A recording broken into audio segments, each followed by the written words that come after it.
অনেক দিন পর যেহেতু আর বাসা চেঞ্জ করলাম আমরা, তাই জন্য আমাদের এত তোড়জোড়, এত কাজ, মানে অনেক ঝামেলা ছিল। হ্যালো, গুড ইভিনিং, কেমন আছেন দর্শকগণ?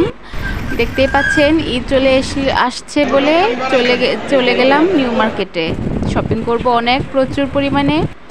তাই হঠাৎই গেলাম, হঠাৎ না বা ওই আর কি অনলাইনে ড্রেস দেখে চলে গেলাম হঠাৎ করেই। যেহেতু ঈদের মার্কেট, ঈদের শপিং, তাই যে কেউ নিয়ে নিতে পারে ড্রেসগুলা, সেজন্য আগেই চলে গেলাম। দেখতেই পাচ্ছেন অনেক কিছুই কিনলাম, তার মধ্যে ছিল ওই প্যান্ট, গেঞ্জি প্যান্ট, যা আমার জন্য খুবই প্রয়োজনীয় ছিল।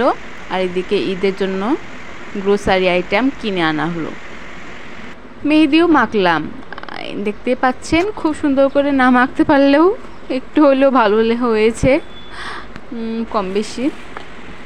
সবসময় তো আর প্র্যাকটিস করা হয় না, ওই আর কি না, হঠাৎ করে মাখলে যা হয়।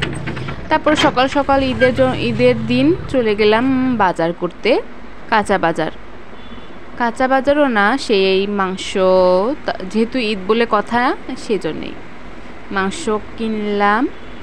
আর হচ্ছে এই তো আইসক্রিমও খেলাম। আইসক্রিমটা তো ভালোই লাগে আমার, কাপ আইসক্রিম। সব মানে অন্যান্য আইসক্রিমের থেকে এই আইসক্রিমটা আমার কাছে ভালো লাগে, এই আর কি না। আর হচ্ছে কাপ আইসক্রিমটা প্রায়ই খাওয়া হয়। সে যাক, এখন আসি আমার রান্নাবান্নার মেনুতে। কী কী রান্না করব। তেজপাতাও ছিল না, সেজন্য তেজপাতা আনলাম। সেমাই রান্না করলাম অলরেডি। ওই দুধ আর চিনি জাল দেওয়ার পর দিয়ে দিলাম লাচ্ছা সেমাই, যেহেতু লাচ্ছা সেমাই বেশি আগুনে জাল দিলেও না দিলেও হয়ে যায়, সেজন্য।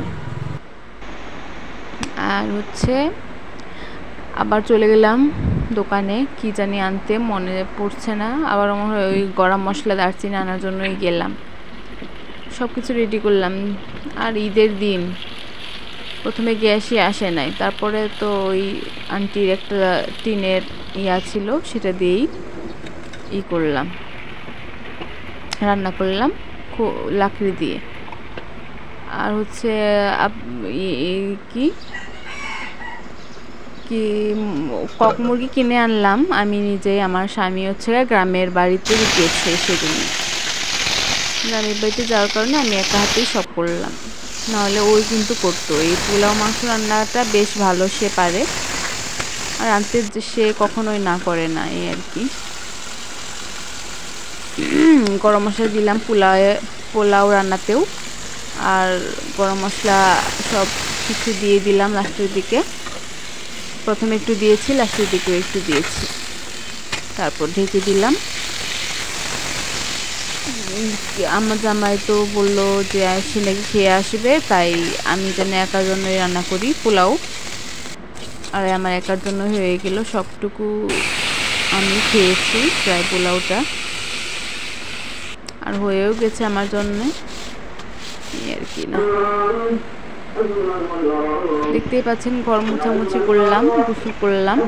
তারপরে তো ঈদের দিন একা ঈদ পালন করলাম। খাবার আইটেমে ছিল এইসব, ঢেঁড়স ভর্তা সকালে করেছিলাম, সেটা খাওয়া হয় নাই, কারণ ভাতটা নষ্ট হয়ে গিয়েছিল, রাতের ভাতটা। তাই একেবারে পোলাও টোলাও মাংস রান্না করেই খেয়ে দিয়ে নিলাম। মাংসটা খুবই ভালো ছিল, যেহেতু জিরা দেওয়া হয় নাই প্রতিদিনের মতো, কিন্তু না দেওয়াতেও বেশ খারাপ লাগে নাই। আর চলে গেলাম ঈদের পর দিন আমার স্বামীর সাথে মিনি কক্সবাজারে। প্রায় এই নিয়ে 3-4 বার মনে হয় যাওয়া হচ্ছে। আমার জামাই দেখতে চাচ্ছিল না, কি জানি তার বলো, আমার সঠিক মনে পড়লো না, একটা ছোটোখাটো বিষয়ে একটু গ্যাঞ্জাম লেগেছিল, সে বিষয়ে সে মন খারাপ করলো। আমি তো বেশ হাসি খুশি ফুরফুরা মেজাজ, ওর এই মেজাজ সবসময়ই থাকে, সেজন্য আমার পাত্তাও দিতে মন চায় না। দেখছি কত সুন্দর মেলায় ঘুরলাম। কত এনজয় করলাম সবটুকু তো আমি ফেসবুকে দিয়েই ফেললাম। ফেসবুকের ফ্রেন্ডগুলো তো দেখতেই পেয়েছেন আমার বেশ কয়েকটা ভিডিও রিলস। আইসক্রিমও খেলাম, যেহেতু গরম সেজন্য আইসক্রিমটাই খেলে মনে হয় একটু ভালো লাগবে, আর ভালো লেগেছিল সেই আর কি। তো গাইস, আমার কথাটা বেশ মনে হয় আপনার কাছে বেশ স্পষ্টই মনে হয়। হ্যাঁ, কারণ এখন আমি বেশ স্পষ্টভাবেই কথা বলতে পারছি আগের তুলনায়। মানুষের তো চেঞ্জ হয় এই আর কি, মানুষের চেঞ্জ হতে বেশি সময় লাগে না। আমি তো প্রতিদিন প্রার্থনা করতাম যে আমি যেন চেঞ্জ হতে পারি, আমি যেন প্রভু তুমি আমায় অনেকটা স্মার্ট হতে চেষ্টা করো।